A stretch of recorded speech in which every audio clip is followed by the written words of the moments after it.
Here, okay. So in February we looked at the first 7 houses for those of you who were here, coming from the harbour in this direction. And tonight we're going to look at the next 8. So it's from Rest Haven here to Walsoken over there. These houses on that side of the main road. These talks we call them archaeological, architectural, and they're social talks because a lot of it is about the people who owned these houses, who lived in them, who sold them, some of them for many, many years in Kalk Bay. All of these houses are more or less as they were built.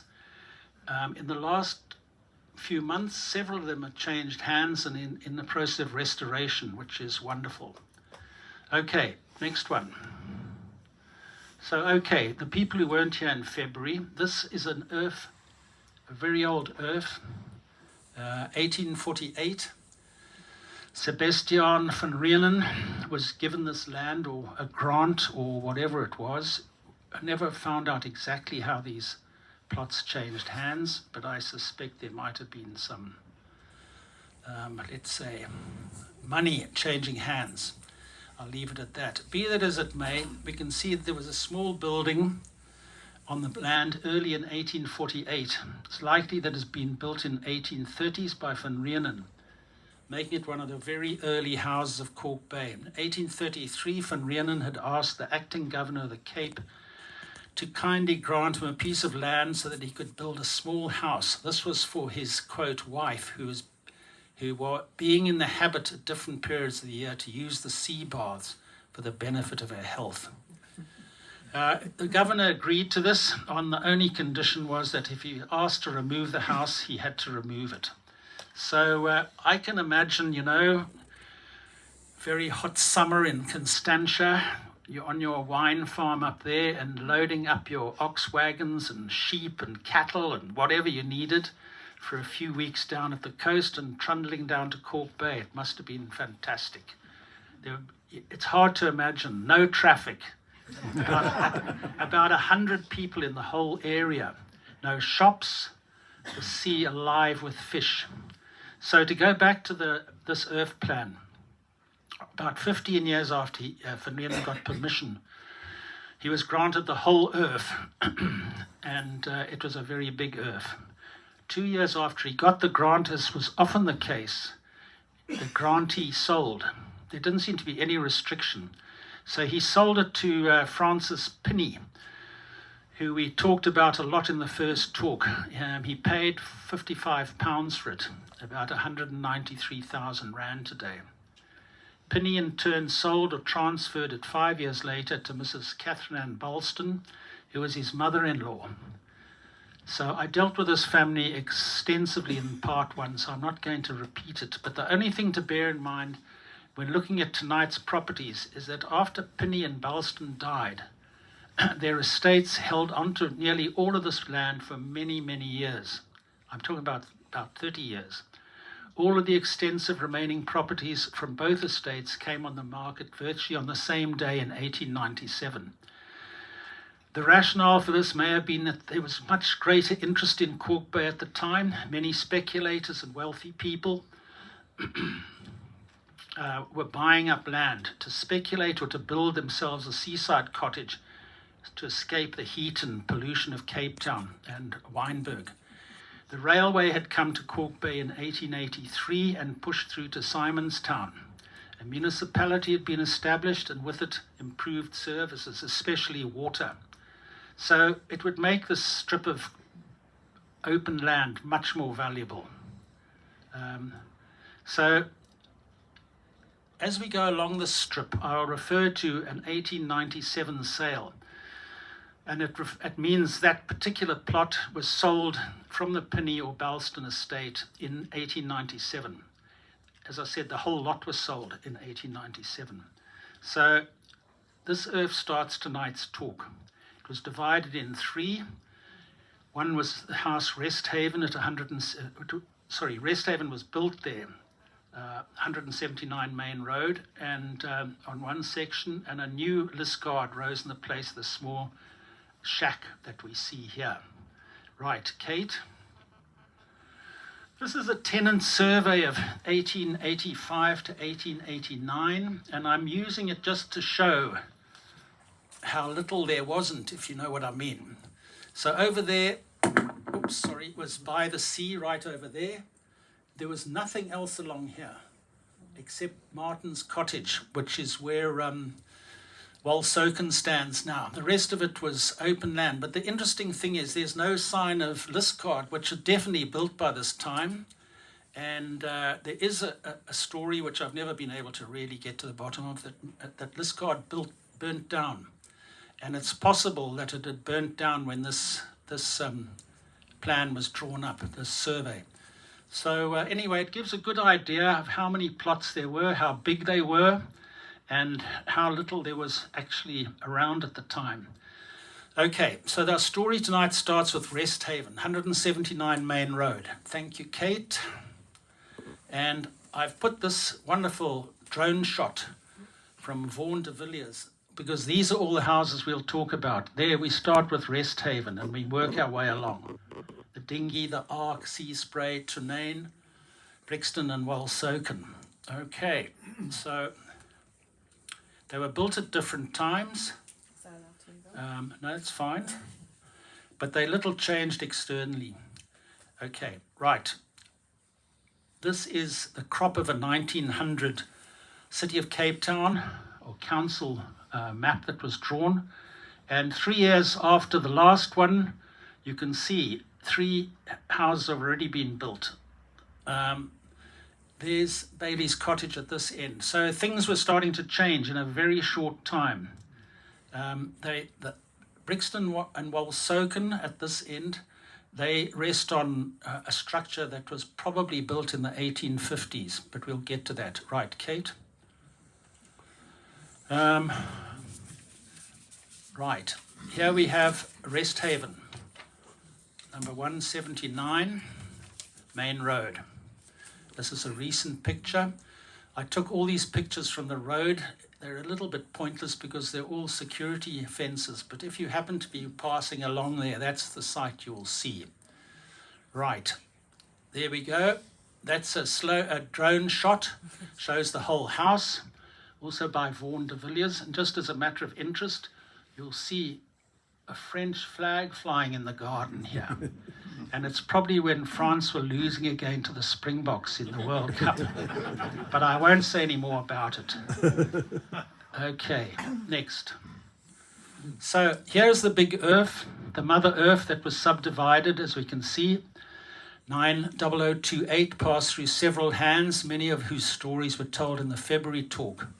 But for tonight, we see that this plot bought by Robert Denton Pitt, who I'll talk about in a moment, in 1922, was from Ethel Barling. Pitt, in fact, he bought this whole, what would be a double earth now. Then he'd sold it, and then he'd come back and bought the earth where Resthaven was. I have no idea why he'd do that. There were so many buyers in Kalk Bay at that time. So you can see I've marked, that's where he built Resthaven. I haven't been able to find the plans, but from correspondence, I know that the house was designed by a well-known architect, Herbert T. Jones, of the firm Jones and Draby. It was a very well-known practice in the Muizenberg Kalk Bay area. So we saw from the drone shot a neat, attractive house. Newly built in 1924, the property had a municipal valuation of about 3.5 million rand, which was typical of the new builds this part of Kalk Bay. The first time it appears on the street directory in 1927 shows the occupant as A. Pitt, who was one of the Pitt boys. So who was Robert Denton Pitt? We'll come across him again when we look at Liscard, the next house along. Like many others who bought in this area, Pitt was English. Born in Middlesex in 1867. His wife, Adelaide Boyd, was a Cape Town girl, and the couple married in Woodstock in 1891. He was 23. Right, thank you. He was a salesman in 1891.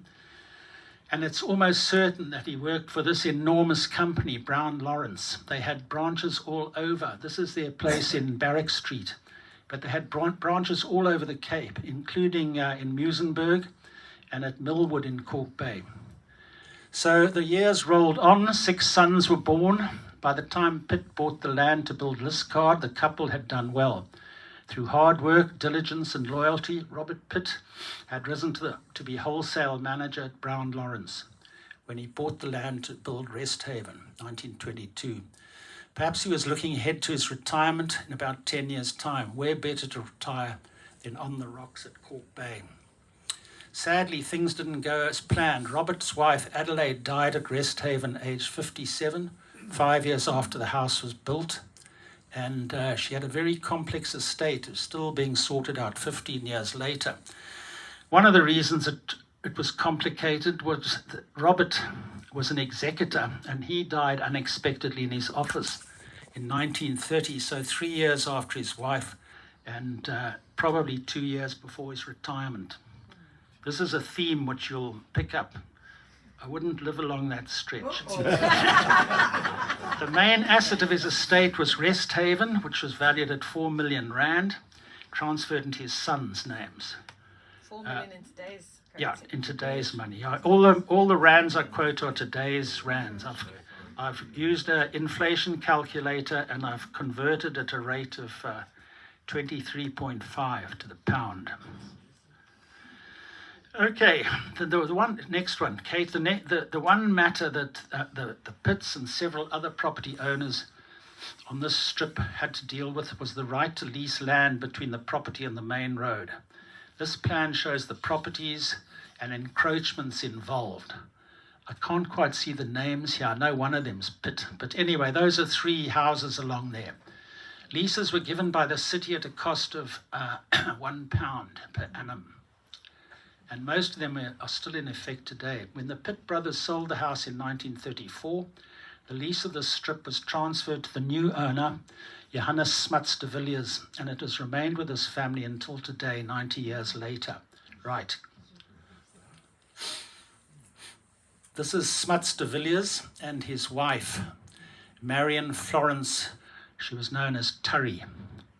Smuts de Villiers, as he was known, was born in Paarl, 1883. After first going to Paarl Boys High, he and his 2 brothers went to St Andrews in Grahamstown. He followed his father's footsteps, becoming a lawyer and eventually secretary of the Paarl Board of Executors. He married Marion Florence Turry Lowe in 1915. They must have been a well-known couple because there was quite extensive coverage of the wedding in the Cape Times, who referred to it as a daffodil wedding. Like many others in the 1920s, Smuts saw an investment opportunity in Kalk Bay, which was booming after the post-Anglo-Boer War slowdown. In 1926, he bought Huguenot at 8 Harris Road, and in the same year, Winstay at 256 Main Road towards Clovelly. In 1934, he bought Resthaven from the 4 Pitt brothers. He and his family lived in Paarl and never lived at Resthaven. When they came to Kalk Bay, they stayed at their holiday home Winstay above Clovelly Station, where the station was. Resthaven was let to various people over the years, including, next please, Mrs. Lyness, who you may know as the only woman skipper in Kalk Bay Fishing Harbour, and one not to be messed with, I gather. So although Smuts died in 1943, the property was only transferred to his 4 children in 1948. Just put up the next one, please. And it remained registered to his 4 children until they died. So here we see Johannes Smuts de Villiers, Jacob, Anna, and Alison, who was, of course, Alison Just, the mother of the well-known filmmaker here, sitting in the front row. So she was very well known. Alison was very well known in Kalk Bay, and one of the things she was really remembered for was that she had the original concept of the Haven Night Shelter, which has done a lot of good over many, many years. In about 1957, the family jointly decided that Resthaven should be occupied by Alison, who is married to Bruce Just, slide, Kate. The property has been occupied by the Just family for the last 67 years. Some family memories of life at Resthaven. Over the years, the front garden of the house has seen a pigeon loft, a trout fish farm with seawater being pumped from the ocean via the subway, a home for 8 Afghan hounds, numerous braais, and lots of loud music. I think the trout farm is worth a bit of attention here. Fired by the innovative trout farms on the west coast, Dad embarked on a bold experiment at Resthaven. Inspired by their saltwater conversion process, he envisioned his own setup, multiple portable pools filled with rainbow trout and a long black pipe snaking through the subway into Daisodi Pool, weighted at the end and extending about 100 meters out to sea. The pipe would be the lifeline, pumping fresh seawater for his thriving fish farm. Initial success was sweet. The trout flourished in their briny haven, growing fatter and faster and boasting rich, firmer flesh. It seemed like a dream come true, but dreams, as they often do, faced harsh reality. The seemingly innocuous faux plastic bags. These pesky invaders, carried by the tides, would snag on the pipe's end, blocking the essential seawater flow. The silent killer plunged the fish into a suffocating nightmare. My brother Anthony, ever the hero, became the plastic bag nemesis. In the dead of night, often with the ocean roaring and the moon his only guide, he'd bravely swim out to the pipe's end, battling the cold and the current to clear the blockage. But the reprieve was short-lived. The plastic bags, like clockwork, returned, claiming more fish as victims. Morning was met with heartbreaking scenes, rows of lifeless trout filling the fridge, destined for hungry neighbors or a somber goodbye. Okay, next, please. There's a picture of it. No, we don't. So this is Turry de Villiers. So in the 1960s, the stoep of Resthaven was enclosed, and Granny de Villiers, Turry, the widow, lived with the Just family. She lived there until her death, aged 90 in 1977. The picture tells a story of a true character, and with David Just's permission, I quote from a short note he sent me. This is how I remembered her. If you ever brought up a subject like sex or conception, she would always say, "Now, my boy, you're really talking Chinese." I'm sure she believed that babies were brought by the stork, even though she had 4 children herself. Every night, I would have to pour her 1 cup of dimple Hague. No more, no less. What a character she was. Another memory that I believe should be recorded, because these things are important.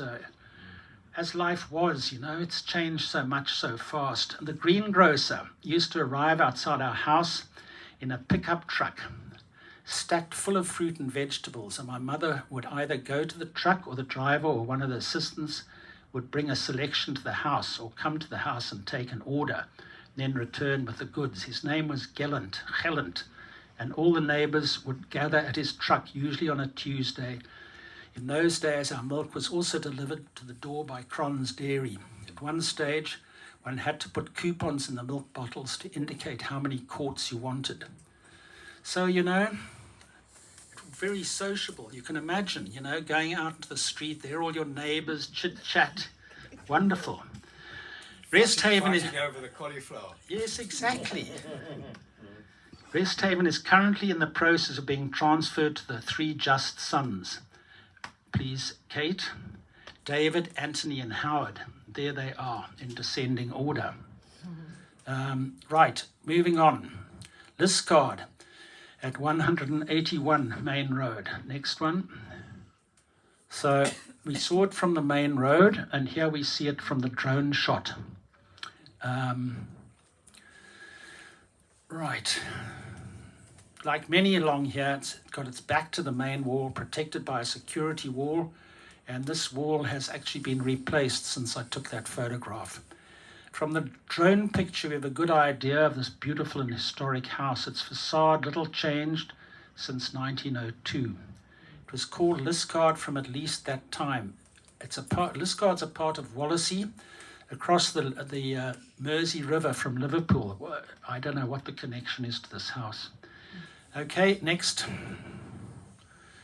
We can see from this 1846 earth plan that X marks the spot. That is where Liscard, the new Liscard, was built. This is the outline of what became known as the House Liscard. Note how close it was to the spring. Absolutely essential, of course, because there was no piped water for a long, long time.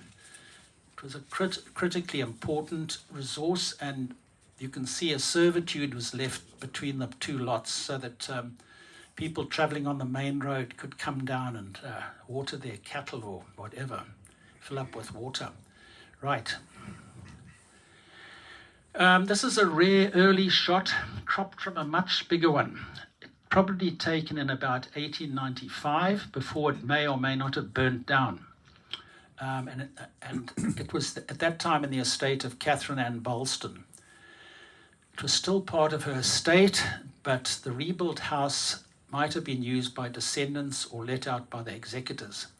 It became one of the 1897 sales that I've mentioned, when it was registered in the name of Lydia Jane Watson, the wife of John Alexander Stuart Watson. And next, certainly by 1902, there was a house on the site, as can be seen here. We know very little about the Watsons.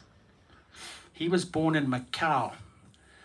There couldn't have been many people in Kalk Bay from Macau, in what is now Chinese territory, in 1854. A Portuguese enclave, but there was a British military presence and there were traders.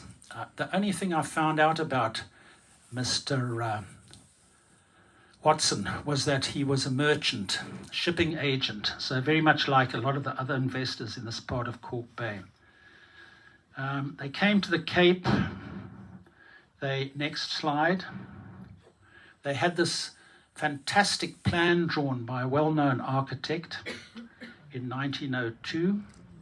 This is obviously the outline of the property, and I just to make it clear, the black outline is the original building that was there, and the pink is what was added on, and the one over there is the top floor, second floor, that was put on. So you can see it's quite a strange, because there are 2 bedrooms there upstairs and a massive storeroom at the back. Anyway, whatever. So they next one. During restoration work in this year, 2024, it was found that there are no foundations in parts of the house, as can be seen in this picture. I've come across this before, in Kimberley House, for instance, in Kalk Bay, and in other very old houses. Even in the early 1900s, plans were being passed with walls resting on a mixture of tar and sand, with the tar acting as a damp course. Right, next one. This beautifully hand-drawn and coloured architect's drawing shows the house in all its finery. The architect was Watson. No, it wasn't Watson. Anyway, never mind, I'll come back to it. Watson. In a statement in stone, the design is described as a double-storey home with popular Victorian-style perimeter balcony with a filigree metal edging. The City of Cape Town's Heritage Survey notes one of the oldest surviving buildings in this area, still retaining significant features, clear intrinsic, historical, associational and architectural significance. A landmark building in Kalk Bay which contributes significantly to its rich historical texture. Sure. We have no way of knowing whether the elaborate decorations shown on the house, the roof pediment and the finials in this drawing were actually on the house, but probably something very like it. So less than a year after getting this beautiful house built, major alterations, the Watsons sold up and left the country. They sold to a person called John Harsent, and we came across him earlier this year as the big earth he bought would later be subdivided, and the houses Abbey Craig at 177 and Resthaven at 179 were built. Right, thank you. And here we see the happy couple, John Whitfield Harsent and Martha Harsent, born Griffiths. So, like many other buyers here, John Harsent was born in England, came to South Africa and made good. His is an interesting story, but time doesn't permit me to go into detail. When he died, there was an extensive obituary in the Journal of the Institute of Bankers, and I'm grateful to the Standard Bank Archive for the information they've given me. But basically, after being moved to various positions, including New Rush, as Kimberley was first called, he went to England in 1874 and married Martha Emerson Griffiths in Gloucester. How someone sitting in dusty Kimberley came to marry a girl in England is a mystery. It must have been a shock to the newlywed bride to travel up from the Cape to her new home in Kimberley. The couple had 3 children. As was the way with banks, John was transferred several times before being made one of 2 assistant general managers in 1903. What a rise that a 7-year-old arriving in South Africa 50 years before.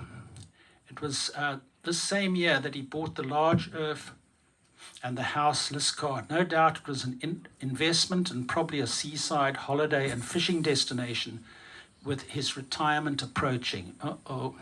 Sadly, it was not to be, and John Harsent died 3 years later in 1907 of a heart attack at his home Ecklenburg in Rondebosch. He was 61 years old and had worked for the Standard Bank for a record 43 years. I haven't been able to find the estate papers, but know the family home Ecklenburg was still owned by his wife Marcia when she died there 41 years later. Incredible. In 1948 at the age of 98. 10 years after John Harsent died, Liscard was sold to Robert Denton Pitt, who he came across as the owner of Rest Haven next door. Street directories during Pitt's ownership show it listed as a boarding house and between 1927 and 1929 as residential flats. Frederick Ratcliffe was the next owner of Liscard. He bought in 1929 and owned it for nearly 30 years until his death in 1957. It was bought as an investment and ran as a boarding house for years. There were many minor alterations and additions, and the balcony had to be rebuilt when it became dangerous. Next one. I include this locality map just for fun, really.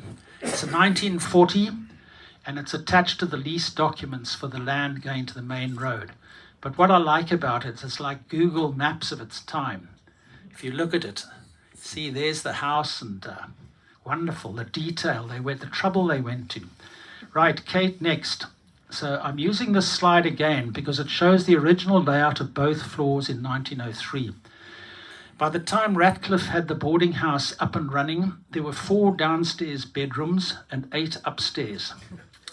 There were bathrooms and toilets on both floors. Looking at the 1902 layout, it's hard to imagine how 12 bedrooms, 8 of them upstairs, were fitted in. In about 1956, he renamed the boarding house Wavecrest, possibly a marketing move to create an image of the sea and waves right on the doorstep, which they certainly are. I would think most of the customers were from Transvaal and Rhodesia. Kalk Bay was a wonderful place for a family holiday. In the event, the name Wavecrest never really stuck, and directories at the time listed as Liscard. Next. So we're very fortunate to have this beautiful building with us still. This picture was taken in 2020, by the way, 120 years after it was designed. In 1955, Ratcliffe submitted plans to the council by architects Hendricks and Stander to have the building demolished. It would have been replaced with a modern 3-story residential hotel. Even at that time, council had regulations in place to prevent exactly this sort of development, but for whatever reason the plans were passed. Fortunately, the development was rejected by the administrator and Liscard lives on for our enjoyment. But architect Thomas Leach aptly describes what he found in his 2021 project report. The house appears to have been badly disfigured over the years. I don't have any photos of this time, but the drawings from the Revel Fox restoration in 1980 show that the original sash windows had been replaced by steel windows in landscape proportion. It's been difficult to find out much about the Ratcliffes, to put flesh on the bones, so to speak, and no photos have been traced. He was born in Cape Town in about 1889. When he married Alice Templey, he was 34. She, funnily enough, her address was given as a box number in Salisbury, in Rhodesia. Strange. Even more unusually for this time, she had an occupation. She was an assistant, whatever that means. Perhaps how that's... So Ratcliffe was a gas engineer. He worked for the Cape Town Gas Company all his life until his retirement. As an aside, Cape Town Gas operated from a huge site in Woodstock, now demolished. It's easy to forget what a significant contribution to Cape Town's energy needs gas made from its founding in 1888. And unfortunately, in what seems to be a pattern, guess what? Ratcliffe dropped dead of a heart attack on Kalk Bay Beach a couple of years after retirement in 1957. He left his wife Alice, a son, and a married daughter who lived in London. His estate papers show he a shrewd investor, mainly in property. Liscard sold for 1.4 million, but he had several other properties. Kenilworth, a house, flats, a whole block in Voortrekker Road, which sold for 14 million.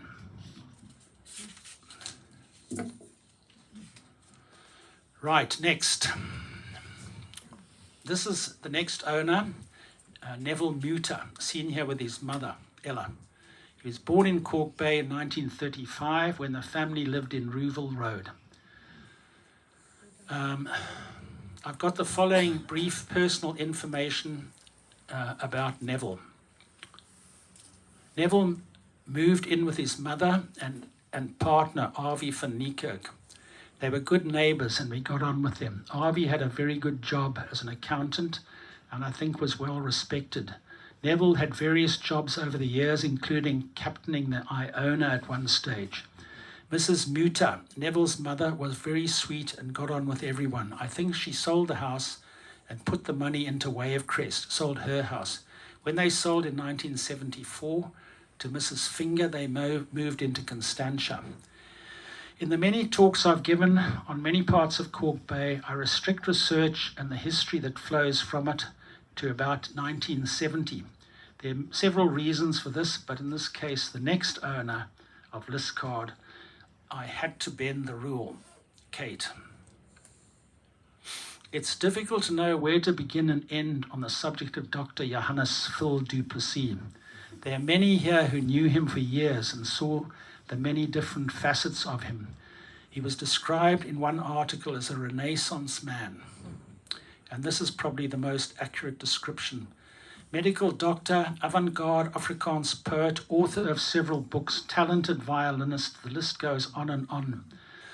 I can't possibly capture the essence of the man. From our point of view tonight, Phil was also chairman of the fledgling Kalk Bay Historic Association, founded with great foresight by, among others, Mr. Barry Gasson, sitting in the front row over there. Okay, so Philip. Liscard was first registered in his father Karel's name in 1979. So eventually transferred to him. And in 1982, the house was declared a national monument. Near the end of his life, Phil went back into general practice as a doctor and had his surgery at home. He was a well-known part of the village life. He treated the residents of the Haven Night Shelter and the fishing community free of charge. We had personal experience of his fee structure. On leaving after a consultation, he wanted to know if we had walked, ridden a bike, or come by car. And if a car, how big it was. This was the basis of the fee that he charged. Next one. Phil died in 2011 and his wife Catherine in 2018. She was French and an extraordinarily gifted translator, among many other talents. I end this piece by quoting Nobel Prize-winning author J.M. Coetzee. The translations she produced are not just the equal of the originals, but in a strange way better than them. I'm only one of several writers with whom she worked, but I do believe that her French versions of my books will not be excelled and will endure as a monument to her fine literary sensibilities. That's a hell of a compliment. I think she died In Cork. Yeah. Yeah. She was, yeah. The current owners, just as a matter of interest, Richard van der Heyden and Karen de Waal, they've done a lot. Cork Bay, all of us can be very thankful, because with architect Thomas Leach, they've been going to extraordinary lengths to restore Liscard to as close to its original form as possible. And next, Sandown, 185 Main Road. So, again on a sloping plot, you can see it is below the main road. Next. But before moving on, we'll use the slide to show the different houses and plots as they stood in 1915. Huh? Oh yes, this is the 1915 Attridge survey. So I want to I want to show in a simplified way how close the owners of these houses were, both as relatives and friends, and what a community it must have been. There must have been wonderful, happy family times in the summer months, with fishing, swimming, and entertaining next to the sea. I'll deal with these houses one by one, but first, Liscard. We've covered this house. The owner, John Harson's son, Sydney, married Grace East. As you can see, the next house along Sandown was owned by Henry East, so his daughter Grace married the neighbour's son. Grace's father was, of course, Henry East, but his wife was Clara Theophilia Eaton. Hello. The sister of the owner of the next house along, the Dinghy, owned by William Eaton. The Ark was also built at this time by George Finley, who doesn't seem to have been related to the Harsons, Easts and Eatons, but they were close friends. These ties of family and friendship would have passed down through the generations. They would have known each other through business and socially. Archive records show William Eaton taking a £15,000 mortgage for a building in St George's Street on behalf of the company Eaton Eastern Company. No coincidence that all three bought their lots on the same day, the 7th of August, 1897. So the three went on to buy what became the tennis court in August 1897. There, you see the tennis court. Further evidence of their close relationship is that this joint application for the three families was a joint application from the three families. Put it up, Kate, please. To share a gate. To share a gate that would allow them to get across the railway line onto the rocks. Obviously, you can see they were close. I mean, you'd have to walk through each other's gardens to get down there. Anyway, they had to apply to the railways. The railways said, no, you don't need to cross the line there because there's a crossing there next to the bottle store. And so it battered backwards and forwards until the railways offered to build a subway for £600. And that was the end of it. It didn't go any further. I've only found plans for one of the houses, the Ark, but my opinion is that the three houses were very possibly designed by the same architect and built at the same time. All three houses appeared on the 1902 survey map. Next, please. This great picture, colorized for me by Mr. Just, was taken in about 1902. So there you see Liscard, single story before the top story was added, Sandown, the Dinghy and the Ark in a row. Brilliant picture. So, next one. Here we have Henry Flint East and his wife, Clara Theophilia East, born Eaton. Lovely pictures. Henry East was born in England, 1859. Like so many others who bought in this part of Kalk Bay, he became a merchant and a very wealthy man. He arrived in 1881, a brewer descended from a long line of brewers in Britain. Found employment at the Mariendal Brewery. After a few years, he met and married Clara Eaton. At this point, East was employed by Clutie's Brewery in Newlands. The couple had 6 daughters, 1 son.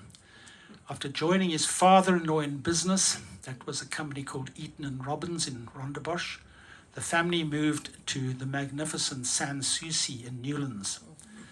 As mentioned earlier, by 1897, when the Earth for Sandon was bought in Kalk Bay, Henry East was a partner in the firm of merchants Eaton, East and Company. Perhaps with 7 children, a firm hand was needed, as is remembered in this family story. Breakfast was another affair. All had to be seated at the table. Grandad East would stalk past what I imagine today would be called a bain-marie, with dishes and covered lids containing bacon, brains, eggs of several descriptions. He would, I was told, lift each lid, put it back with a humph, and eventually make his choice and sit down, whereupon the rest of the family could serve themselves. Breakfast was a silent mess. No conversation was permitted. Okay, next. And this is a wonderful picture. Probably about 1901 or 2. And there were wonderful family times at these beach houses. See 3 of the East daughters, Gladys, Myra, and Mary, enjoying the rock pool on the sea. You can see that block of stones, that's the railway line there. Young Phil van der Bijl looks on. Having built Sandown in about 1897, further work needed to be done. In 1911, a servant's room, bathroom and toilet were built at the back, and in 1912, a garage was added. Next. This is a 1916 picture which shows the whole family of Easts, all 7 children. I'm not going to go through the whole list because it's and their husbands and wives. But it is a brilliant picture. 1924, Sandown had a municipal valuation of £2,350, about 4.2 million today. Perhaps Henry East's health was failing. When he made his will in 1924, he was at Greenfield's house in Claremont, one of the Maltino houses. He sold Sandown in 1927 and died 2 years later, at the age of 70. His will left everything to his wife, Clara, and the will was witnessed by his friend and Kalk Bay neighbour, the attorney George Finley. The estate was quite modest because I think all the money was left to his wife. She died. Clara died in age 77 in 1941 at her home Woodburn in Newlands. I just saw that too. Clara left a substantial estate. The house and grounds in Claremont were valued at £6,000, and the total value of the assets were about 54 million rand. This is a wealthy family. It's not the end of the East family's connection to Kalk Bay. Moving on. This is the next owner, Anthony York St. Leger, owned Sandon for 15 years. No sign of him in the street directories of the time, so I'm sure this was an investment when he rented the place out. Been difficult to find out anything about him, except of course he was one of the 8 children of Frederick St. Leger, the very well-known founder of the Cape Times. Anthony died at Stellenbosch, aged 90, in 1963. The next owner was William Ailiff Godlinton. His ownership was brief, and I mention him only to demonstrate the type of person buying in this area.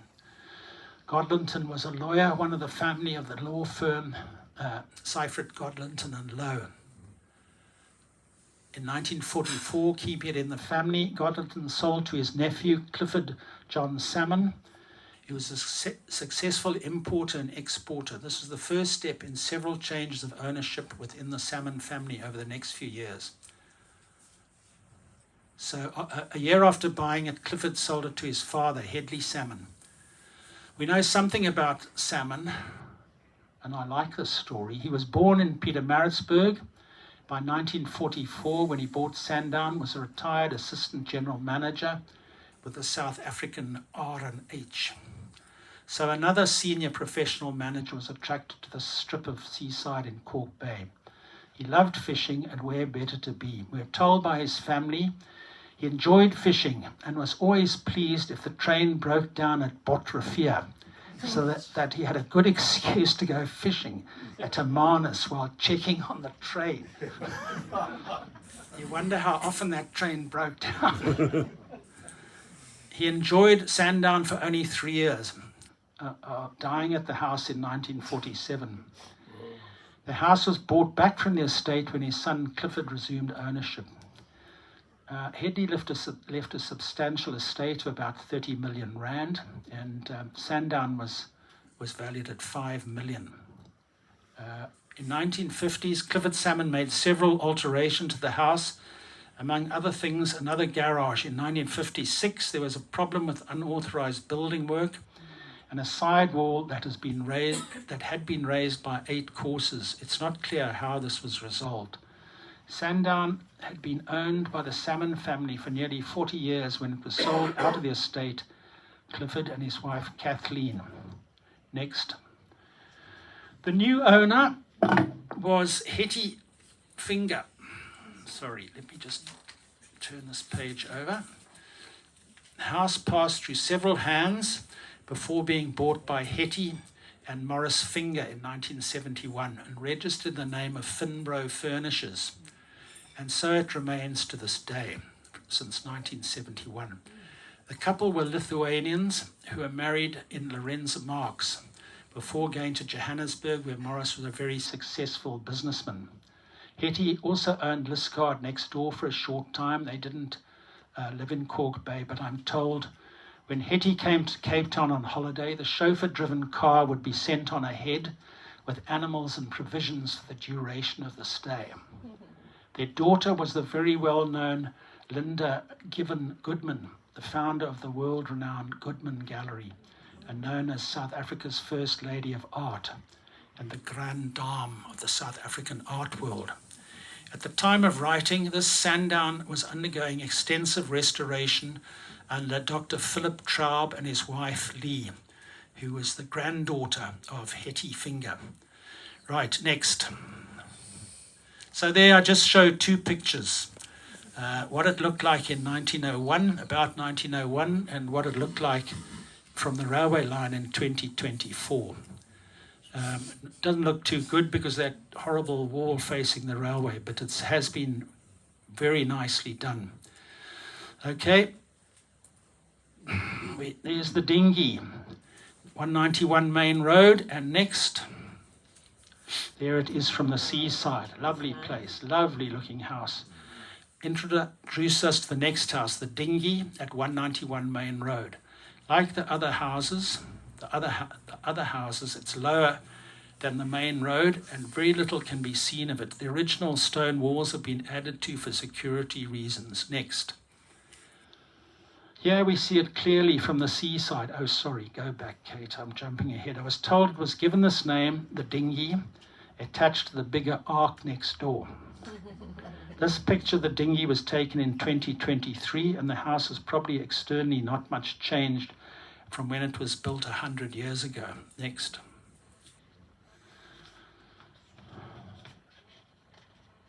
It hasn't been possible to find the plans, unfortunately. As I said, my opinion is that the houses were the work of the same architect, and I'll come back to this.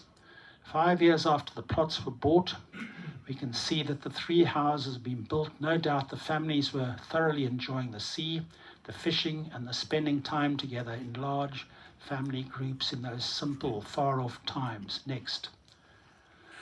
This was the next owner, and he's a bit young, but anyway, it's the only picture I've found. He was 15 when this was taken. His name's William Arthur Eaton, And this picture, he was a well-traveled young man. This picture was taken in Paris. He was sent off to boarding school in England, that cruel but common practice of the wealthy. So this could well have been a school trip. He was a well-traveled young man. There's also a picture of him in Boston. His father, Charles, was a wealthy merchant born in England and a partner in MacDonald, Busk and Company in Cape Town. William himself stayed in England, or home as the colonials called it, for a few years to, quote, gaining that experience that has stood him in good stead, unquote. Back in Cape Town, he joined the family firm Eaton and Busk, and by the time he was 29 was a partner. Although the Eatons had no children, there would have been many happy times here with their many nephews and nieces next door. His sister Clara was at Sandown next door with her 7 children, and another sister, Kate Amy Eaton, was married to Charles van der Bijl. Business for merchants would have been booming during this time of the Anglo-Boer War. And it's no surprise to find that William Eaton was a very wealthy man when he died in 1946. He had also given to good causes. He was on the board of the Eaton Convalescent Home in Deep River, which I believe he had funded. He was also sponsored the Eaton Robbins Cricket Club and was on the committee of the Victoria Cottage Hospital. His estate was substantial, 56 million rand. The settlement was a long-winded and complex with multiple beneficiaries. 17 members of the extended family were included, right down to grandniece. So it took a long time. I mean, some of the shares were 1/65th. In 1911, the house was next registered in the name of the oldest of 3 sisters, Lily Mary Hanbury, born in Cape Town, 1868. So she would have been about 43. It was an investment, but she owned it for 41 years, and it seems to have been rented out the whole time. I really don't know much about them. The sisters, Lily, Sarah, and Frances, had been left well off by their father. But, he was born in London, came to Cape, made his fortune as a merchant. Their family home was Rexton in Bonaire Road, Rondebosch. But these 3 young girls, we don't know anything about them really. You've got to speculate why young girls with quite a lot of money didn't get married, but I only know that somehow they ended up in Happy Valley in Kenya. They were a bit old for that sort of thing, I would have thought. But anyway, quite an adventure, quite adventurous. She died in Dorset. The oldest daughter died in Dorset at the age of 81. But she was living in Rexton in Rondebosch. She must have been on a trip over there, and her will was drawn up in England. The estate was valued at 9 million, of which the dinghy was valued at 2.2, which seems low, given that the municipal valuation 26 years before had been about the equivalent of 1.9 million rand. The house, together with contents and £1,000 in cash, was left to Ernestine Anderson, of whom we will hear more shortly. Other items of interest are that the dinghy needed repairs, which were put in hand by the executors, and the flagpoles, which every house seemed to have along that section, had to be replaced at a cost of £1.05. Very interesting. So, right, next. Ernest Dean Anderson, retired Colonel Surgeon of the Royal Horse Guards. He had graduated at Cambridge and was a Fellow of the Royal College of Surgeons. He'd stayed on in England, joined the army, and had been in some of the horrific Turkish-Bulgarian fighting in 1912.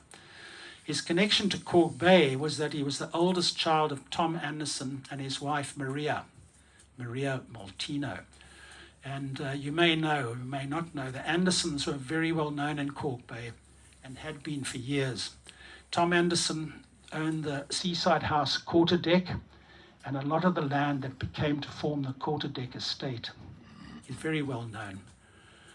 I've found no connection between Anderson and Lily Hanbury that explain why she bequeathed the house to him. Unfortunately, he would not be seen striding down the main road, Kalk Bay, in his magnificent scarlet uniform, because as far as I can see, he lived his last years at the Maltino farm, Glen Elgin, where he died in 84 in 1966. And next, please. In 1955, the ownership of the house moved full circle in a sense when it came back to the family 45 years after it had left. I'm afraid these pictures I couldn't get them any better than that. But this is Mary and Gladys East, the unmarried nieces of the original owner, William Eaton, who built the dinghy. They and the many other cousins, uncles and aunts had many years of happy memories of family summers spent here. And next, here's a picture about 1900, similar to the other one, different kids, and Gladys is on the extreme right. It's amazing, 1900. Their mother, Clara, had died in 1941, leaving a considerable estate, and it's clear that the estate papers that Mary was involved with the day-to-day running of the mother's financial affairs. There are very few single women, and single women were very vulnerable because they didn't have jobs, they didn't earn salaries. So I guess they were left this money so that they could at least buy a property. They lived in the house for many years, but I found out very little about them. Perhaps they'd taken after their father, who'd been a founder member of the Suburban Amateur Horticultural Society. And next, please. And here's the next owner. Her name, Evelyn Peggy van der Bijl. Her married name, Peggy. She was known as Peggy Helm. This picture taken in about 1985. With the death of the East sisters, the house was passed to their niece, Evelyn Peggy Helm, known to all in Kalk Bay as Peggy. Although she inherited in 1978, she only moved in 1986. Next. Here's a picture of her in 1918. Sorry, this isn't a picture of her. This is a picture of her mother, Peggy. This is Evelyn East's, Peggy's mother, one of the East daughters, and she married Alexander Henry van der Bijl of the famous van der Bijl family who've lived and farmed for generations near Irene. Next. And here's Peggy Helm on the balcony of her beloved house, the Dinghy. She died there in September 2023, aged 96, having owned the house for 40 years. We're fortunate to have a tribute that brings to life a special person. So we treasured her as the last representative of her generation, and thus an extraordinary and special link with the times when our parents and others were still among us. Our children adored her for that reason, having lost all their grandparents many years ago. But more than that, Peggy was an exceptionally lovely person, admired by all. My early memories of her in her dashing BOAC uniform are still impressed on my mind. Her kindness to animals was legendary. When still living in Irene, she took it upon herself to feed the swarm of wild cats and kittens on the farm every day. The refreshing way she spoke her mind was sometimes hilarious. In fact, when working for the BOC, Peggy was known as the Duchess for her forthright and imperious manner. They used to call on her to deal with any difficult customers. We loved her honesty and at the same time her gentleness. And she was always a lady. Her hearty peal of laughter made one feel that all was well in the world. And that is a tribute from Karen van der Bijl Knoffel. Okay, we move on to the Ark. There we see it, and the next one. Aha. Once again, we start with a photo taken from the back, 193 Main Road.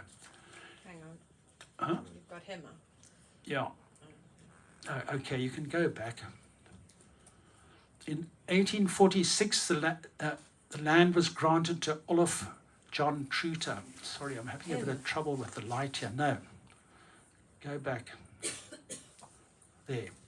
So the land was granted to Olaf John Truter. I haven't found out much about him, except that he was a merchant and came from a prominent family. His father was Sir John Andreas Truter, President of the Court of Justice, among many other prominent roles. He was also the first South African to be knighted. This grant was a gift to someone who had the right connections. Truter had other interests in Kalk Bay, including a huge piece of mostly empty land around what is now Holy Trinity Church and Millwood House. There's more about that in Bulletin 19. In 1867, the Simonstown magistrate, Francis Pinney, we come across so often, bought this earth, consolidated his holdings and bought this earth. So it sat undeveloped for 30 years, and we've seen with the other Pinney properties. Okay, slide. It was eventually bought as part of the great 1897 sell-off by George Marquard Finlay, who took transfer on the 7th of August, 1897. It was already mentioned, this is the exact date that his friends, Easton Eaton, bought the 2 plots next door. George Finlay was born in Cape Town, went to school at Saxe. He completed his articles in 1895 and was a founding partner of the very well-known firm of solicitors Finlay and Tate. I believe it was a love of fishing and the encouragement of his soon-to-be neighbours that drew him so many others to the rocky shore of Kalk Bay.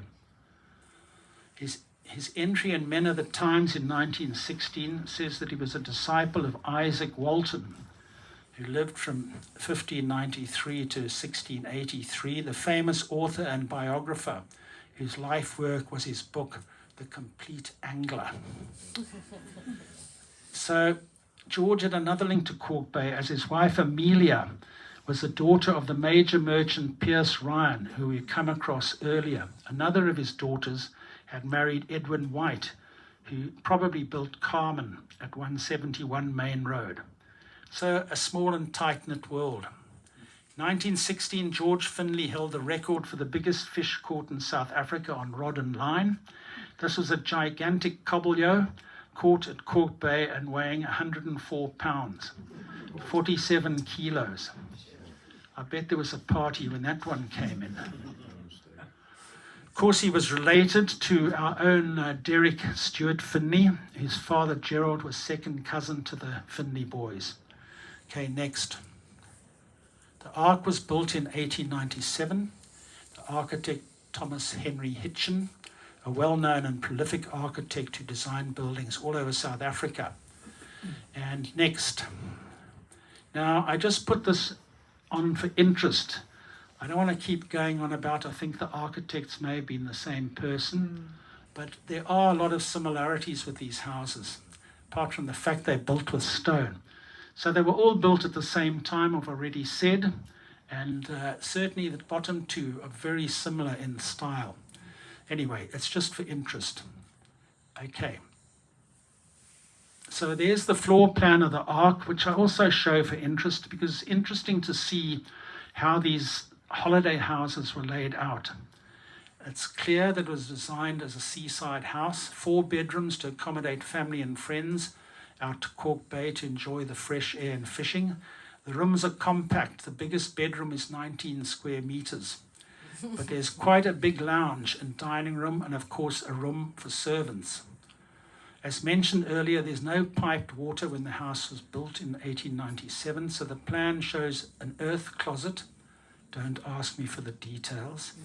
But interestingly, no bathroom. I suggest jugs and buckets of water carried from the spring would have had to do for washing. In 1911, George Finlay decided to sell the Ark, and it's probably no coincidence that his friend from the dinghy, William Eaton, sold at the same year. Next. So this was the next owner of the Ark, Charles Edward Westerton.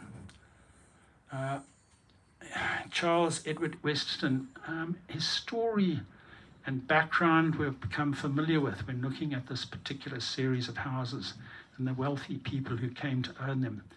Born in London the son of John Westerton, Esquire. And it's important, this Esquire after a name. It had a meaning at this time. In the Men of the Times, this man is listed as Charles Edward Westerton, Esquire. And the significance is that there was a strict social hierarchy in Victorian England. And so Esquire denoted a gentleman and someone a cut above the rest. Not quite on the top shelf, if you get my meaning. No, it was serious business. So educated in the UK, he came to the Cape as an 18-year-old and worked for, among other companies, the Union Steamship Company. And then he joined W. Jagger and Company and really never looked back, becoming a partner a few years later. He would have been a wealthy man when he bought the Ark as a holiday and weekend retreat. There's no evidence he lived in Kalk Bay. Directory of the Times shows season next to the entry for the Ark. Okay, Kate. You probably can't see this very clearly, but I put it up anyway. He did make things more comfortable for his visitors. In 1911, a toilet and bath were plumbed in, a major advance. A servant's bedroom was added next to the rather grandly named Servants' Hall. Shades of Downton Abbey. Another modern convenience appeared with the building of a motor house on the tennis court plot next door. The builder was the well-known master craftsman Alfred Tier, who did a lot of work in Kalk Bay and St. James over the years. Westerton sold the Ark in 1924 and continued to live at his house Heathcroft in Rondebosch, where he died age 74. He left 3 children, 9 grandchildren, to whom each got £1,000. The Ark was then bought by Major John William Allen, who owned it and lived there for 4 years. I don't know anything about him. It had a municipal valuation in 1924, 15.3 million rand. So far, records of the major have proved elusive. I don't know anything, except I know he put a gate in, which I'll come to. So he probably was a keen fisherman. Right, the next owners. This is Martin Ella Smuts and his wife Irene Marguerite Lanty Smuts. Here, our man Paul de Villiers' grandmother. In 1928, the Ark was registered in the name of this couple, Martin Smuts and his wife Irene Maskew, known to all as Lanty. This is a family entrenched into the fabric of Kalk Bay, and today, nearly 100 years on, the house is owned by this couple's grandson, Paul de Villiers. Martin Smuts was born in Malmesbury in 1870 and schooled at Bishop's. By 1906, he was firmly established in the partnership Smuts, Shaw and Sanders. They were government land surveyors and architects with offices at Temple Chambers, Wales Street. He worked extensively throughout southern Africa. Sorry, I just have to hold this up. The light's not really very good. Yeah, maybe if you could just make it a bit brighter. Right. Can everybody see? Yes. Including me. He met Lanty when she came to work as a draftswoman at the practice. Very few women worked at this time, least of all in a survey office. When they married, there was an age difference of 21 years between them. They had 3 children and lived a long and happy life at the Ark from 1928. I was told by the family that Martin first came to Kalk Bay as a boy and stayed at what became Patmos in about 1880s. Can you imagine what it was like then? Must have been pure heaven, completely unspoilt. Hardly any people and the fish jumping onto your hook. We had this description of those times when I gave the talk specifically about by the sea. In the 60s and 70s, 1860s and 70s, it was a very heaven of fishing. How or when or why the Manila fishermen found their way to Kalk Bay, I do not know. But they were there in my early boyhood. And as I grew old, I was taught by many of them many of the secrets of their art. but one could catch fish in any quantities in those days off the rocks with any kind of rod and line. That was Victor Sampson who wrote that. Okay, next. This is a simple map, and I'm just using it to tell you something else that was enforced at that time. It's a simple sketch. It shows the arc and the gate and fence, the railway line. So things were a bit more formal in 1929. If you had a gate and wanted to go onto railway property or onto the rocks for a bit of fishing, you had to apply for way leaves. Laborious process. In this case, the gate had been built by the previous owner, who didn't get way leaves. So this was acknowledged in the agreement. The agreement itself contained more than 20 clauses and was signed and witnessed by a senior railways manager. The account was also presented 1 shilling for maintenance and 1 shilling a year. Not very cost effective, I wouldn't think. Martin Smuts was what we would call a Renaissance man with interests and talents that took him far and wide. He's a competent early photographer, and I've seen many of his glass slides, the compositions demonstrating the highest skill. He's also an early motorcar enthusiast, and there are many photos in the collection of the cars of the day. To quote from his granddaughter Eve, he was an accomplished pianist. Apart from accompanying singers, he played at the Holy Trinity Church services during the war. There's a baby grand piano still at the Ark that was his. He was one of the first drivers in South Africa. He was on the committee of the Royal Automobile Society in 1910, and he had a great love of travel. Alaska, the USA, Europe, Egypt, and more. He had a very inquiring mind, and the variety of books he had in his study bore testimony to this. Next. So here we see Lanty and Martin in about 1960. He would have been about 90, and he died the same year. Next. This picture, a bit pixelated unfortunately, is from the Echo of 1988, and it's a picture of Lanty Smuts. I never knew her, unfortunately, but I think this 1988 picture captures the vitality of the woman described in the Echo article of that year. She was about to celebrate her 97th birthday with a party with family and friends at the Ark. Lanty, like her husband, had been an early motorist and only gave up driving at 95 due to pressure from her family. This grand old lady died in August 1990, a month short of her 99th birthday. Okay, next. So there's a picture of the Ark taken from the drone, and I think that may be the drone operator himself standing there. Okay, that's the end of the Ark. We move on. Next. Sea Spray, 197 Main Road. The photo from the main road shows the back of a substantial double-story house, Sea Spray. It is the most recent build of all along here, having been built as late as 1938. That's nearly 100 years ago. Okay, the earth Sea Spray stands, where Sea Spray stands, was sold from the estate of Pinney in 1897.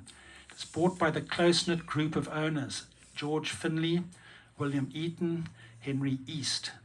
Transfer of the lot was on the same day as they had registered their individual properties, the 7th of August 1897. It was a spec buy because 3 weeks later they sold it to Edwin White.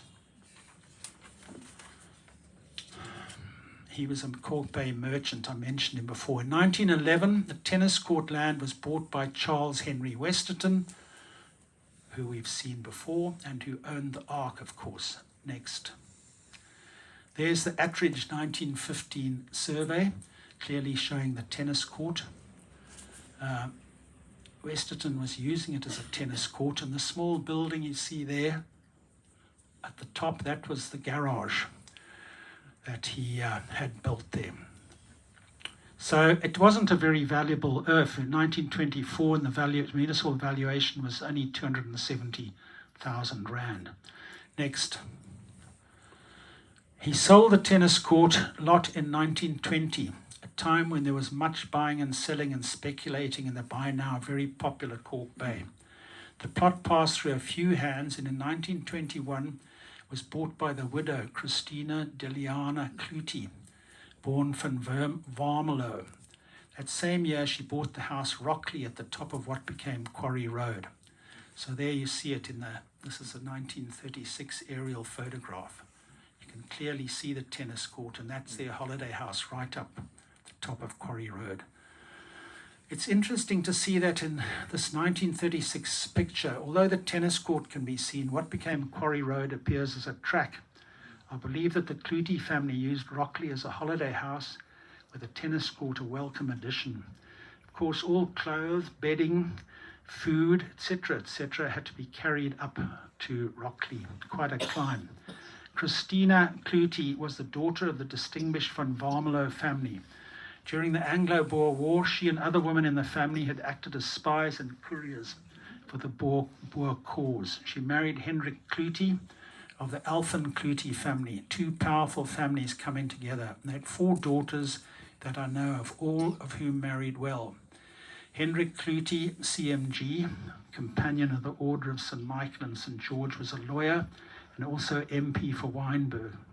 Died at Alphen in 1928. And moving on, the next owners. I'm sure the Clutie family would have had many happy summers. 16 years they owned their properties. Although on a different social level, they were certainly well known by the prominent Hare family. In 1937, Christina Clutie sold Rockley to William Hare, and the tennis court lot to the Hare brothers Desmond and Vincent, who we see here. The following year, Desmond bought out his brother and built the house Seaspray. And next, we're very fortunate to have this very unusual picture. The workmen had probably brought that block of sandstone down from Quarry Road, down the hill, and they're now dragging it along Main Road on a piece of corrugated iron to the building site of Seaspray. Next, the plans of the new house were drawn by well-known architects Stucker, Harrison and Smale, passed in 1938. This was a very big house. The plan envelope shows a building price of only 3 million rand. It was a lot of money, but no doubt reduced by the fact that the Hare Building Company would have played a major role. And next. Here's a modern picture of Seaspray taken recently. It's very little change from 1938, apart from the balcony on the right of the picture. I thank Derek Stewart Finney for his information on these Hare brothers. Desmond married Muriel Katz and they had 4 children. During World War II, their brickfield business at Mowbray was designated as strategic and was run by the brothers. After the war, they ran a joinery and building business, D&V Hare, from the brickfield property. The Hares built a magnificent boat, the 20-knot Speranza, in the Mowbray brickfields in 1959 and launched her in 1961 to be moored in Kalk Bay Harbour. It was an absolutely fantastic looking boat. We were all in awe of it. Desmond's family lived at Seaspray, Main Road, Kalk Bay. Des's daughter Dawn had a terrible accident when she dived into a rock pool and was paralyzed from the neck down. Seaspray, with its 3 levels and stairs, was not suitable and was sold in 1960. The brothers bought the Hermitage at 184 Main Road, which they subdivided and built Fairwind on the front plot. That's at 186 Main Road. Among many other accomplishments, Desmond was a Springbok deep-sea angler.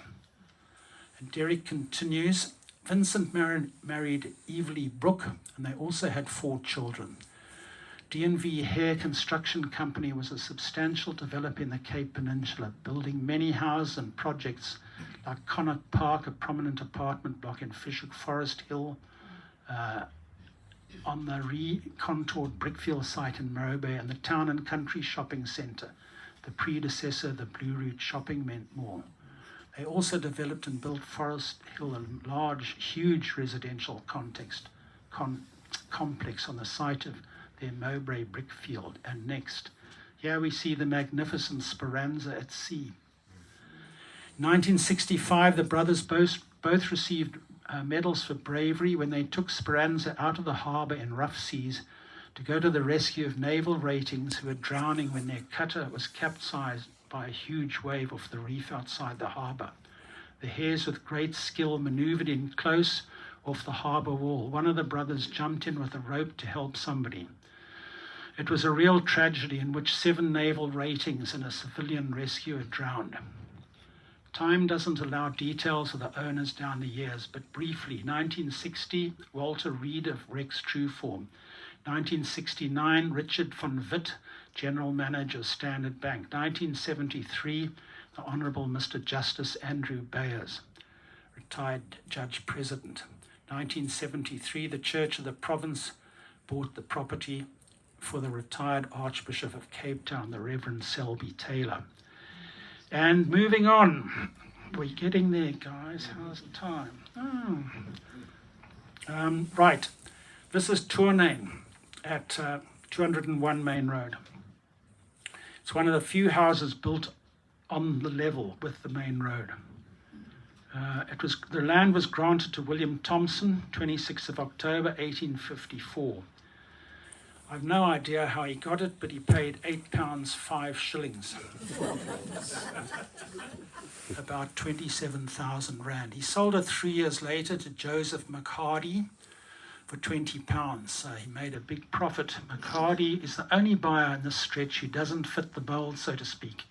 Rather than being a wealthy merchant, attorney, or trader, he was a police sergeant. His means would have been modest, and perhaps it was an investment for his eventual retirement. Perhaps he also liked fishing, although before the railway in the late 1800s, it would have been quite a trek from Cape Town. He made his will in 1885 when he is admitted to the old Somerset Hospital. He was unmarried, had no relatives, and apparently no friends, so very small bequests to all to relatives in Scotland. As it happened, a large grant had been made the same day as the Thompson grant to Patrick Dugald Martin. And next, please. So the next owner of the plot where Tournane is, I can't see the thing myself, was William Templar Basina. Is that how it's pronounced? Basina? Boissang, if you're French. I believe he was a keen fisherman and so built a cottage or shack here. He lived in Wynberg, where he was a well-known attorney. His wife was someone who could be termed Cape royalty. She was Eliza Charlotte Maria van Rieder van Oudtshoorn. Apart from this cottage, Basina owned houses in St. James. One was the Moorings, at the corner of what was then called Basina, now Leighton and Main Roads. He died in 1920. Like many prosperous men of the time, he'd been involved with the hospital board. From the minutes, the outpatient department is now being equipped by means of a donation of £500 from the estate of the late William Templar Basina, who bequeathed the sum mentioned for the benefit of the poor of Wynberg, irrespective of race or creed. It was hoped that the outpatient department will be opened in the near future. He sold his Cork Bay cottage in 1894. Like many plots, this time it passed through the hands of several speculators before being bought by, next slide, William George Fairbridge. Is everybody still with me? Willie Fairbridge, as he was known, was a partner of the well-known law firm Fairbridge, Ardern and Lawton. Confirmed bachelor, he lived in Sea Point and was an avid fisherman. No doubt the cottage on the rocks at Cork Bay would have suited him perfectly. By all accounts, a thoroughly likeable man. He was councillor of the Incorporated Law Society, an ardent racegoer, as was the fashion of the time, and he became secretary of the South African Turf Club. In 1914, having owned it for 17 years, he sold the lot for what he'd paid, £200. Right, next. The plot was registered to Sarah Martha Adamina Sampson, born Silberbauer, seen here with her husband who had an equally impressive name, the Reverend Coldstream Ernest Sampson. Yes, exactly. The Sampson family had a long association with Cork Bay. It visited in the early 1860s for summer holidays. Coldstream's brother, Ivo, had owned By the Sea, and another brother, Claude Coco Sampson, owned the site where the Bible Institute now stands. Next, the plan for the house Sampson named West Lodge was passed in 1914. I haven't been able to find it in the archives. They can't seem to find it at all, but fortunately, David just found this copy of it. And it's often the case at this time that there wasn't actually an architect involved, although it was quite an elaborate. It was drawn by the builder, H.C. Poole of Wynberg. The name West Lodge came from the name of the house Sampson ancestors had lived on in St. Helena. And next, in 1915, a stable was added, although in truth the horse was about to bolt. By that I mean horse and carts were going out. Cars were coming in. As mentioned, the house had been registered in his wife's name, Sarah Sampson. As often the case at this time, I found out little about her. I doubt they lived at the house. It's probably a retirement investment. Coldstream was an Anglican minister and was rector of Wynberg and at Christ Church, Kenilworth for nearly 30 years. He had a degree from Cambridge, where the couple's daughter Helena was born in 1896. The couple were back in England in 1911, possibly when he was completing an MA at Cambridge.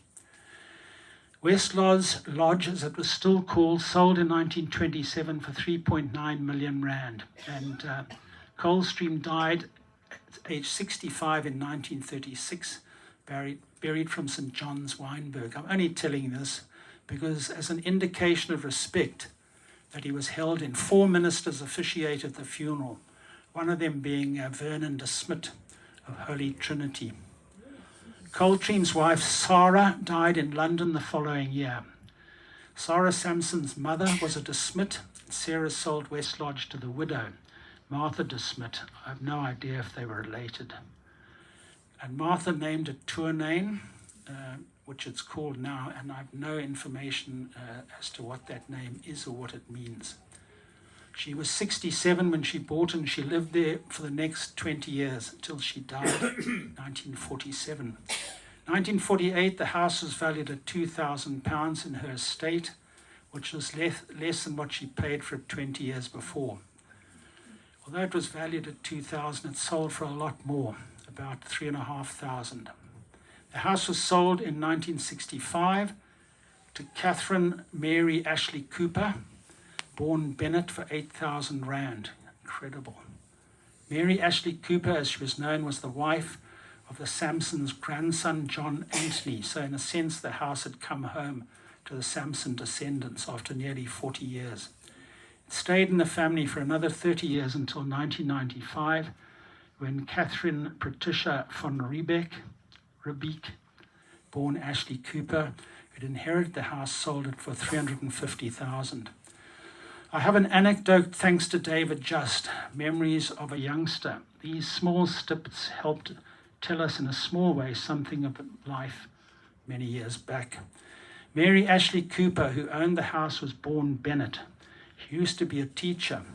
Her mother lived with them. My grandmother, Terry de Villiers, who lived with us for 20 years, used to announce from time to time that she was going to have tea with Mrs. Bennett. I could never understand why they never got onto first name terms. Mary Ashley Cooper's husband, John Anthony, known as Copper Ashley Cooper, was friendly with my dad, and the two of them used to make beer under our house.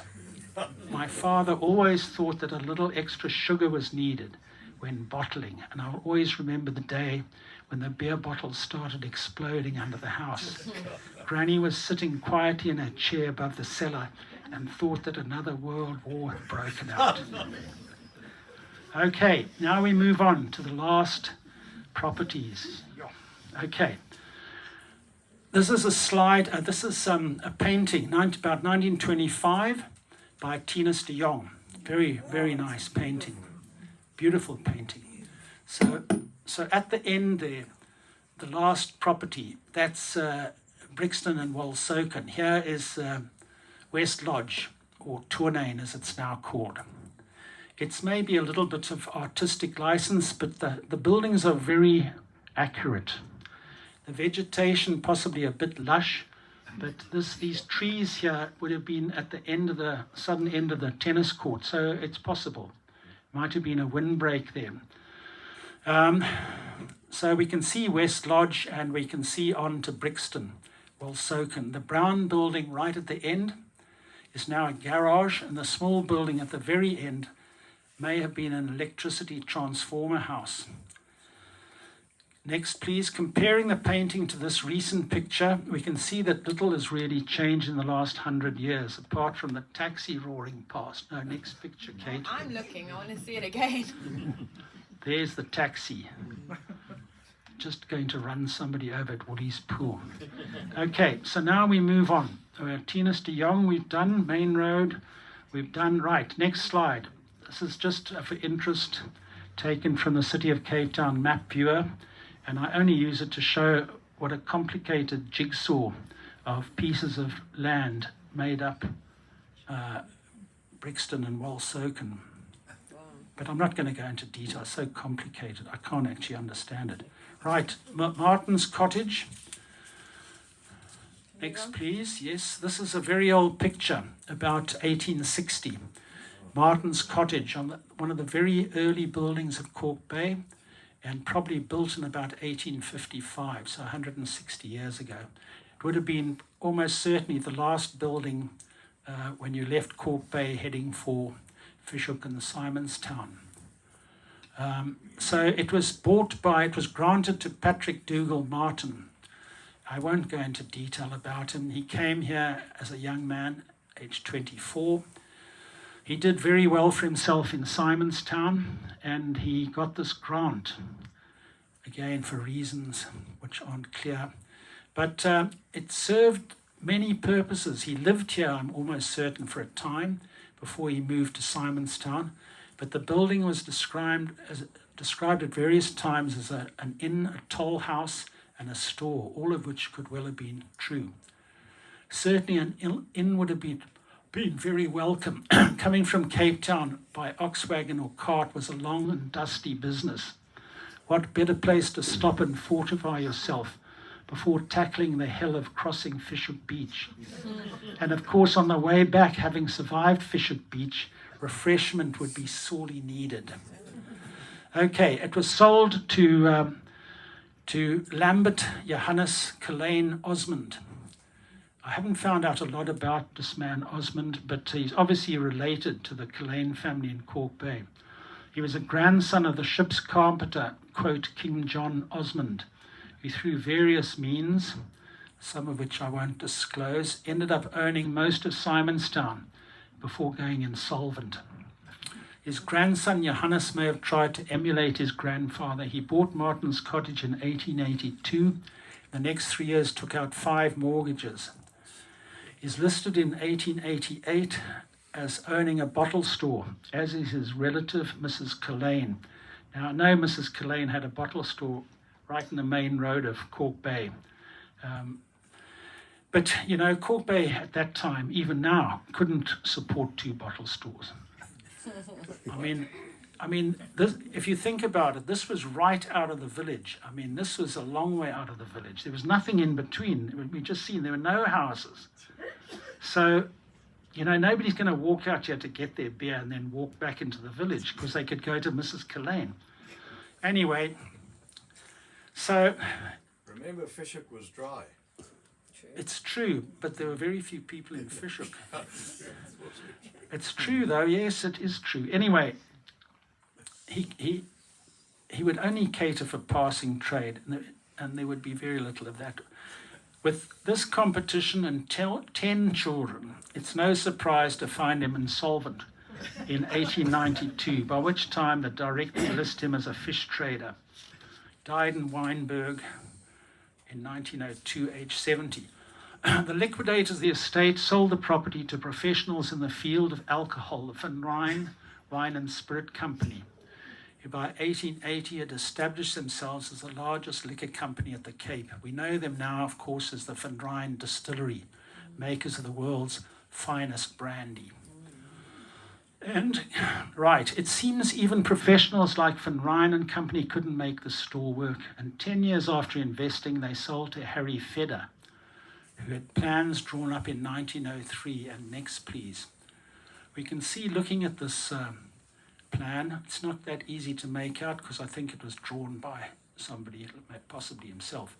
But the shop is here. This is the main road. This is the shop on the left here. That would be the bottle store. And then he had it divided with wooden, it was a very big room. He had it divided up with wooden screens. And then he had plans drawn right at the end there to replace, to put a store and whatever, a shop, should I say, right at the end of the building. So he funded the purchase with a mortgage, 1,500 quid. It was about what the municipal valuation was 22 years later, so it wasn't exactly a bargain.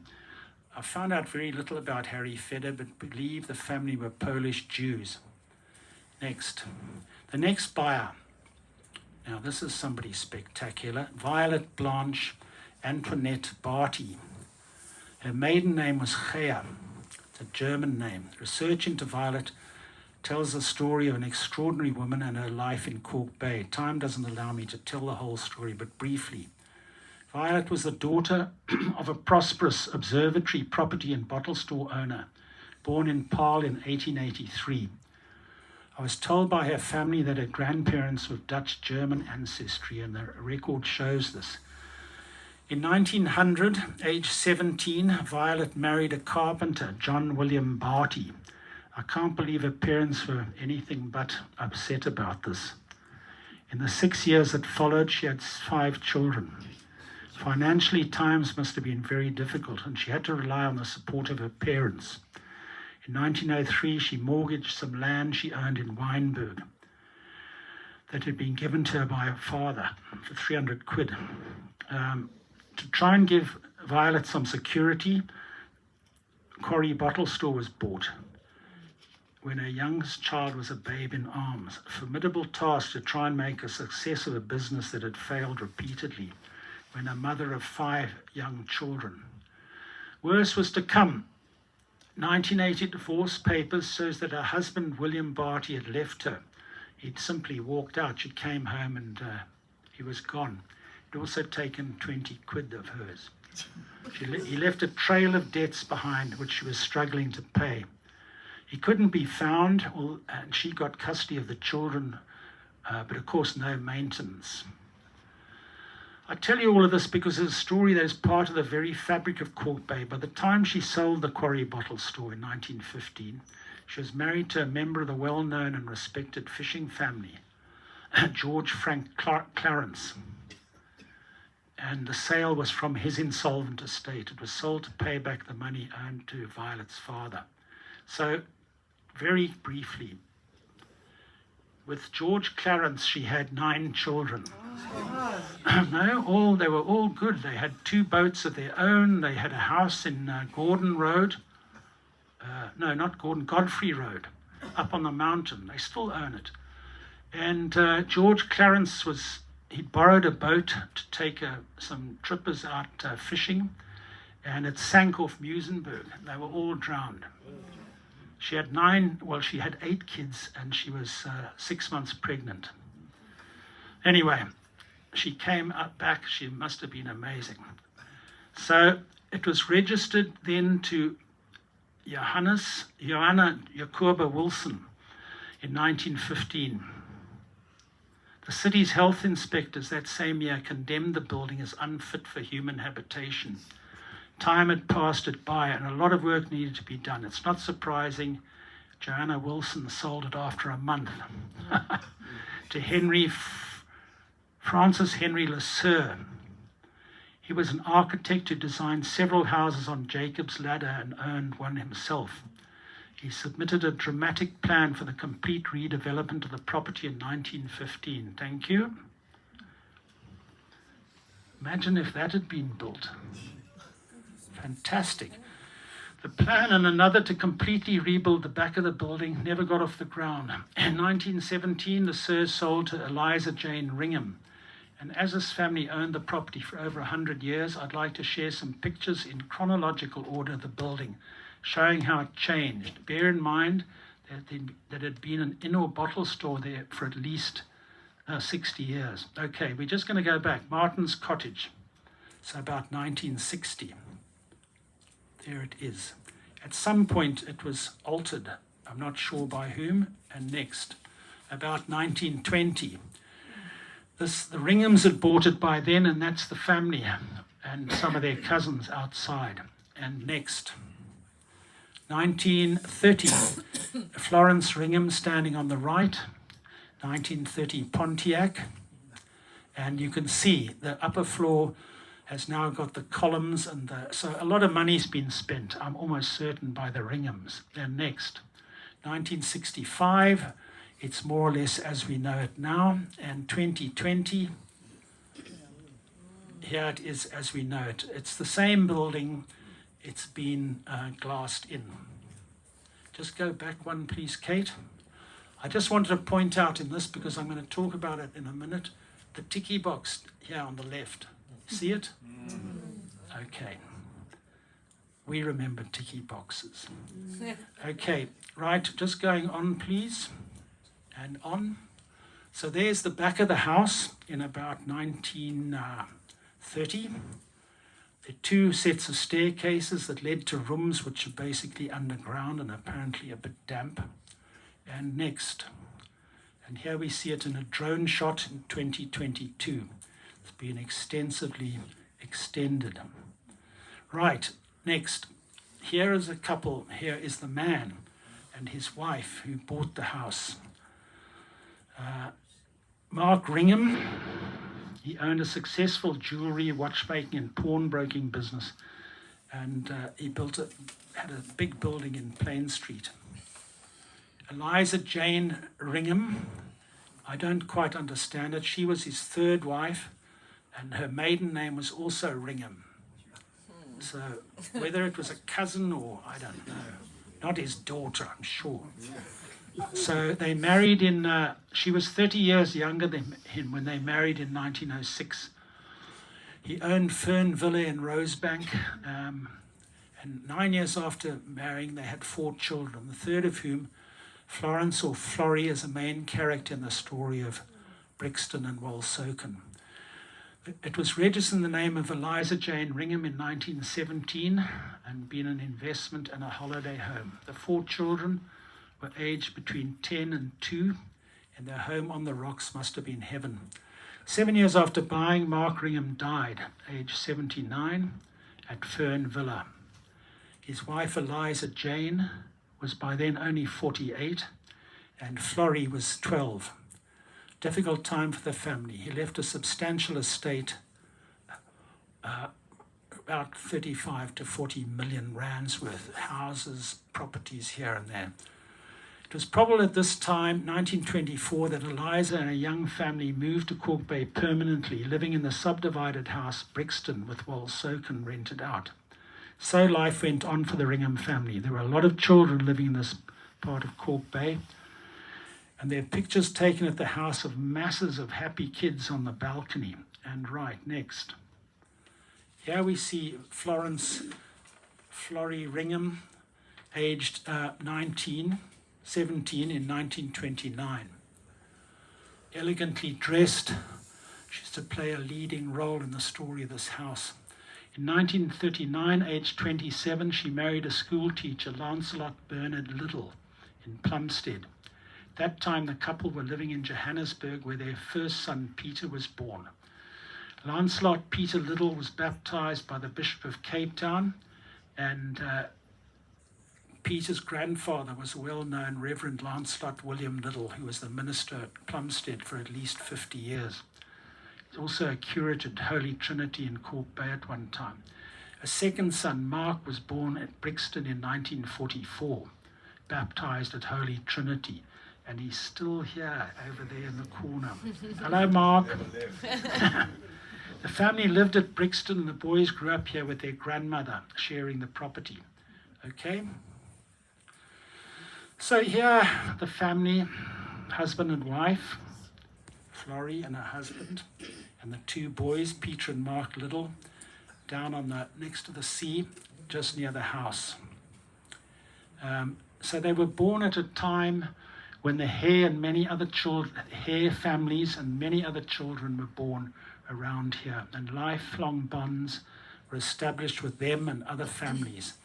In 1960, the owner of Brixton, Woolsoken, Eliza Jane Righam, died.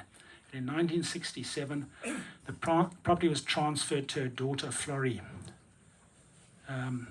So I just want to go back, and I don't want to drag this out, but you know, you have to tell these stories. I'm going to anyway.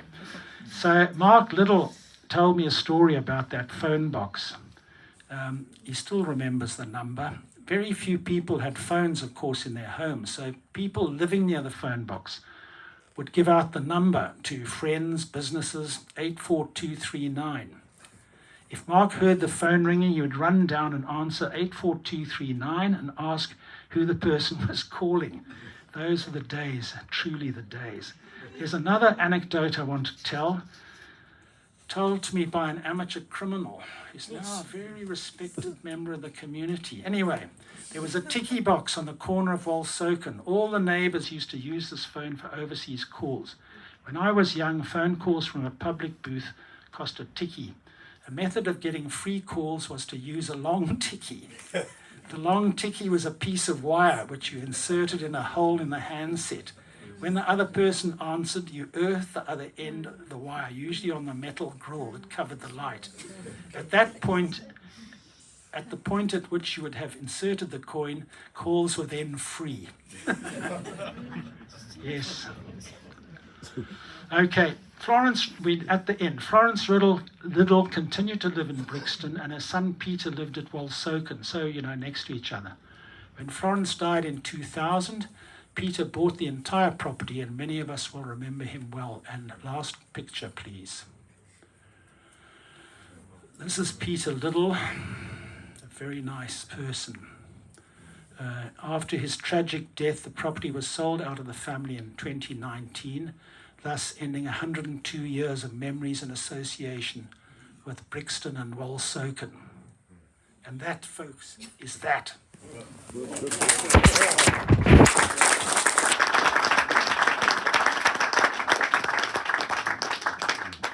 Luckily, I cut it down a bit. Okay, so I think Barry will ask, or I will ask, save Barry getting up. There's coffee, tea, and biscuits outside there, so please make yourself at home when you come out and have a cup of coffee with us. Barry, do you want me to? Anybody got any questions? Anybody want to know? No? Everybody wants to go home. I can email you.